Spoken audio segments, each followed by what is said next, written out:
এমন অনেক জিনিস আছে এখন আর সেই সময়ের অভাবে আর হয়ে ওঠে না।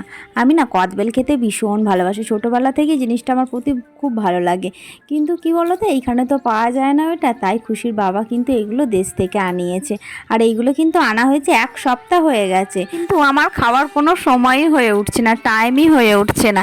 এটা এমন একটা জিনিস যেটা একটু ভালো করে সময় ধরে একটু চাট করে একটু ভালো করে বসে বসে খেতে তার একটা মজাটাই আলাদা।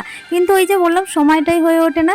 দুপুরবেলার পর যে খাবো ভাবি, কিন্তু ওই তো এক মুঠো যাই হোক ভাত খেয়ে মেয়েকে নিয়ে আমাকে দৌড়াতে হয় টিউশন থেকে টাইকান্ডু, তারপরে বাড়ি আসে সেই সন্ধ্যে 7টা বেজে যায়। তখন কি আর এটা খাওয়া যায় বলো? এটা কি রাত্রিরে খেতে ভালো লাগে? তাই আর কি ভাবলাম যে এত দূর থেকে নিয়ে এসেছে, আজকে তো এটা আমি খেয়েই ছাড়বো। তো খাওয়া দাওয়া করেই তাড়াতাড়ি আমি বসে পড়েছি, যে খেয়ে দিয়ে দেখতে পাচ্ছ আমি রেডিও হয়ে আছি, খেয়ে দিয়েই আমাকে আবার ছুটতে হবে। তো এদিকে খুশিকে জিজ্ঞাসা করলাম যে খুশি খাবে, কিন্তু ও তো খাবে না, কারণ ওরা এইসব জানেই না এর মজাটা। তোমরা কে কে খেতে ভালোবাসো অবশ্যই জানিও।